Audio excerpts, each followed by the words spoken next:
네.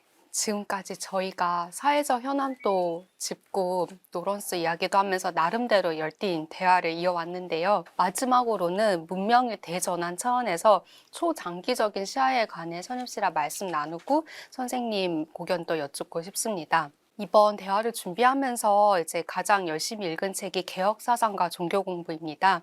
이 책은 우리 시대의 촛불혁명이 가보년 동학농민운동 및 김인현 3.1운동을 계승하는 지점이 있으며 그 근원에는 한국 근현대 사상의 출발점이 된 동학과 이를 계승한 천도교 및 원불교가 기반하고 있음을 밝히고 있습니다. 여기서 저는 원불교 교리에서도 오늘 저희의 대화 주제인 여성운동, 페미니즘과 관련하여 우리 사상의 고유한 뿌리를 발견할 수 있다는 점에 주목을 해보았습니다. 제가 원불교를 잘 모르지만 이해한 선에서 설명을 좀 가볍게 해보자면 다음과 같습니다. 바로 이제 사은을 본받아 사유를 신천해야 한다는 것인데요. 사은은 한 인간이 세상에 존재할 수 있게 한 은혜 네 가지를 뜻합니다. 이 세상 어떤 존재도 부모 없이, 천지 없이, 동포 없이, 법률 없이 살 수 없으니 그 은혜를 느끼고 알아서 그것을 보은하자 하는 것이 사은인데요. 은혜를 받았다면 당연히 그에 감사해야 하고 베푸는 삶을 살아야겠지요. 그 은혜를 이제 베풀기 위해 제시된 구체적인 네 가지 방법이 사유입니다. 여기서 첫 번째 조항인 자력양성이 말 그대로 남에게 의지하는 생활에서 벗어나 주체적으로 살아가자는 아주 쉽고 간명한 이야기인데요. 신기한 점이 자력양성이 처음에는 남녀 권리 동일이었다고 하더라고요. 이 남녀 권리 동일에 대한 내용이 보편적인 인권의 문제로 확정되었다는 점이 되게 의미 있게 다가왔고 오늘날 우리만의 고유한 페미니즘의 뿌리를 찾는데 시사하는 바가 크게 느껴졌습니다. 이 점에서 출발해서 원불교의 남녀평등론 이야기를 해보면 어떨까 싶습니다. 계속하시죠. 네, 그래서 제가 이어서 말씀드리겠습니다. 백낙청 해화론 사권 5장을 보면 여성운동에도 기여할 바 많은 원불교의 남녀평등론을 언급하는 대목이 나옵니다. 앞서 이야기 나누었던 노런스의 남성론과 연결되어 흥미로운 지점인데요. 백낙천 선생님은 남녀평등을 주장하는 오늘날의 여러 가지 이론 가운데서 아마 가장 힘을 쓰는 이론이 근대 서구에서 나온 개인의 권리 개념인데 인간 개개인을 하나의 원자화된 알갱이로 설정하고 그 개체마다 이런저런 것을 할 수 있는 동일한 권리가 있다고 규정하는 것이 과연 올바른 인간관인지 의문이며 적어도 불교적인 인간 인식과는 거리가 있다고 보셨습니다. 무조건 매사에 누구나 동일하게 권리를 행사해야 한다면 지자본의의 원칙에도 어긋날 뿐더러 평등사회가 이루어질 리가 없다는 것이 주장의 핵심으로 읽혔습니다. 네, 이쯤에서 사유의 두 번째 방법론인 지자본의에 관해 이야기를 해야 할 것 같아요. 지자는 알미 있는 사람, 지혜가 있는 사람이며 그래서 지자본의란 지자를 따라 늘 배우기를 놓지 말자는 정신을 뜻합니다. 빈부, 나이, 성별, 인연, 학력 등의 차이를 이유로 차별을 해서는 안 되고 나보다 나은 부분이 있으면 그 누구든지 본받아서 배우자는 것이 지자본의의 뜻이더라고요. 그런데 우리가 언제 어디서 누구에게나 배움을 얻어야 한다는 것은 사실 너무 좋은 말이고 당연하게 느껴집니다. 그래서 자칫하면 이 말이 근대 서구의 원자화되어 평등한, 누구나 평등한 개인론과 다름없이 해석될 수 있지 않나 싶은 우려도 들었습니다. 원불교 사상에서 이 점을 어떻게 더 깊게 탐구했는지 같이 말씀 나눠보고 싶습니다. 저도 이번 공부를 통해서 동학과 원불교에 대해서 좀 새로이 알게 된 바가 참 많았는데 동학과 원불교의 남녀평등 사상을 보면은 시대적 한계를 뛰어넘는 부분이 무척 많더라고요. 말씀하신 인내천 사상을 바탕으로 한 남녀 권리 동일은 원불교 교단이 처음 만들어질 때부터 교리에 포함되어 있었다고 알고 있습니다. 실제로 여성이 활발한 교역 활동을 하고 수의당 구성도 남녀 동수를 맞추게 되어 있다고 알고 있어요. 그 다른 종교의 경우는 평등 사상을 내포하고 있으면서도 구체적인 실천 활동 면에서 자질구레한 일들을 여성 사역자가 담당한다든지 이제 그런 불평등 문제가 있기도 한데 원불교의 경우는 남녀평등 사상이 좀 실질적인 측면에서도 중요하게 여겨진다는 점이 큰 의미를 가지고 있다고 생각을 합니다. 그리고 말씀하신 인간 개개인을 하나의 원자화된 알갱이로 설정하고 그 개체마다 이런저런 것을 할 수 있는 동일한 권리, 이제 이런 이제 근대 서구의 권리 개념에 대해서 그것이 과연 올바른 인간관인지 의문을 던져주신 부분은 저도 인상 깊게 읽은 대목입니다. 남녀 차별이나 성평등에 대해서 남자 여자 반반 같이 쉽게 기계적으로 흐르는 논의를 볼 때마다 좀 근본적인 한계를 느낄 때가 많은데, 원자화된 개인의 동등한 권리라는 차원을 넘어서야만 성평등을 좀 더 본질적으로 논의할 수 있는 가능성이 열린다고 생각합니다.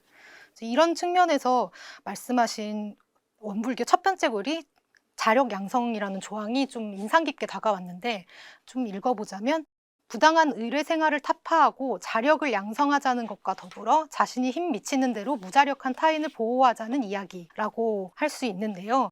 이게 현재 사람들로 하여금 자력 생활이 아니라 타력 생활을 하게 만드는 사회 구조나 시스템에 대해서까지 좀 사유할 수 있게 하는 개념이라는 점이 좀 눈에 띄었습니다. 백 선생님께서 여성운동에 기여할 바 많은 원불교라는 글에서 좀 짚어주셨듯이, 남녀 권리 동일이 자력 양성으로 바뀌면서는 약간 외치는 맛은 떨어졌지만, 남녀 불평등 구조뿐 아니라 자본주의 체제나 분단 체제에 대한 사유를 좀 포함하는 방식으로, 그런 쪽으로 변화하지 않았나. 그런 변화가 원불교 사상이 서구에서 말하는 개인의 권리 개념과는 좀 더 다른 방향으로 평등을 고민한 그런 모습처럼 보였습니다. 남자 여자 반반 이렇게 기계적으로 구분하는 게, 매사에 그렇게 하면은 이거는 그야말로 지자본의가 반영이 안 되는 거지만은, 어떤 기구라든가 공식 기구, 권한을 가진 기구를 구성할 때는 어떻게 보면 그게 제일 간편하고 효과적인 것 같아요. 그러니까 원불교 수의단이라 그러면은 원불교의 이제 최고 의결 기구인데, 가톨릭을 말하면 추기경 회의 같은 거예요. 추기경 회의에서 교황을 뽑듯이 수의단 회의가 종법사를 뽑습니다. 그게 처음 시작할 때부터 소태산 박중민 선생이 남녀 반반씩으로 했거든요. 그런 거는 그렇게 딱 정해버리는 게 더 군말도 없고, 그리고 회의체니까 어느 한 사람이 지자로서의 우월성을 가지고 이끌어가야 하는 그게 아니고, 회의체니까 그렇게 하는 게 좋고요. 우리 법률에도 비례대표제가 그렇게 돼 있잖아요. 남녀 반반씩 공천하게 돼 있고, 그것도 1357번은 여자를 하게 돼 있어요. 관행처럼 돼 있는데, 그런 식의 남녀 각기 절반, 남자 여자 반반 원칙은 나는 더 많은 회의체나 의결국에 적용되면 좋겠어요. 이제 영어로는 parity라 그러잖아요. 남녀 동수.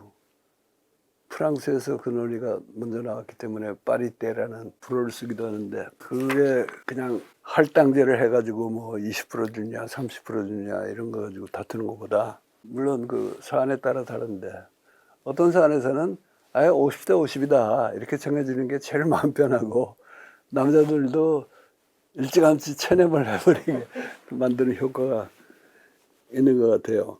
남녀 권리 동일이 자력 양성으로 바뀐 게 잘 된 거냐 덜 된 거냐, 잘못된 거냐 또는 후퇴냐 하는 문제에 대해서는 논란이 있는 거로 합니다.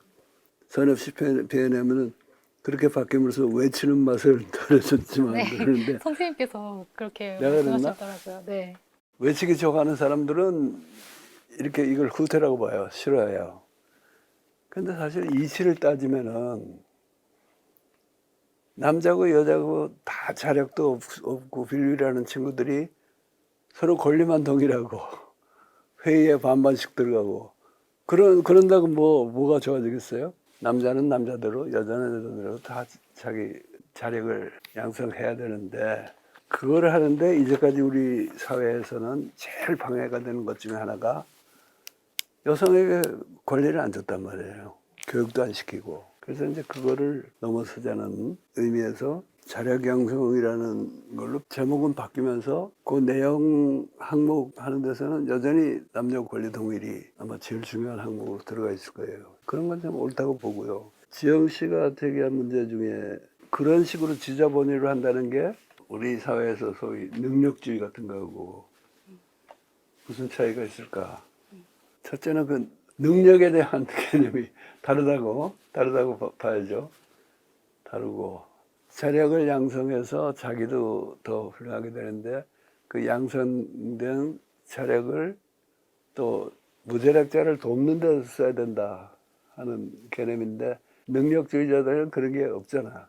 내가 능력이 더 있으니까 내가 더 많이 먹는 게 당연하다. 이제 그런 생각이고. 다른 한편으로 그 능력이라는 것에 대해서 자본주의 사회에서의 소위 출세 능력 차원에서 보지 않고 더 좀 온전한 지혜를 생각한 사람이 서양에서는 플라톤 같은 사람이에요.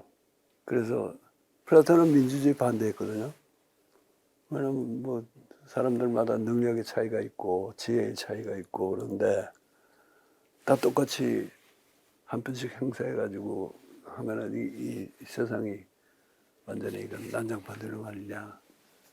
그래서 현자가 우자를 다스려야 되는데 그러려면은 현인들이 어려서부터 제대로 다스릴 수 있는 능력을 길러야 되고 그런 교육을 받아야 된다. 그래서 이제 플라톤의 국가론이라고도 하고 공화국이라는 대화편에 보면은 그 교육 과정이 자세히 나오잖아요. 처음부터 이제 그야말로 될성 부른 사람들을 골라가지고 어릴 때부터 여러 가지 덕성을 함양해서 드디어 이제 그들이 나라를 다스리는 그걸 영어로 필로소퍼 킹이라고 그러고 그러니까 철인 군주제라고도 그러고 현인 군주제라고 그러는데 그것하고 이 오물교의 지저분이하고 다른 거는 어떤 사람이 나보다 나은 사람이 어떤 사람인가 하는 걸 이제 몇 가지 이렇게 나열해 놓고 마지막에 가서 필요할 때마다 구하는 것을 따라서 내가 배울 사람을 하자는 것이지 항구적인 계급으로 만들자는 건 아니다 하는 단서를 달아놔요.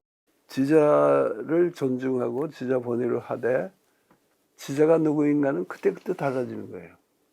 그러니까 어떤 애는 내가 지자고 어떤 애는 또 상대방이 더 지자고 두 가지 대비를 동시에 생각하는 게 나는 유익하다고 보는데요. 하나는 원불교의 지자본의론하고 플라톤의 현인 통치론하고 어떻게 다른가. 또 다른 한편으로는 이것하고 자본주의 사회에서의 소위 능력주의, 메리토크라시라는 거하고 어떻게 다른가. 이걸 동시에 대비해 보면은 자력 지자본의론의 특징이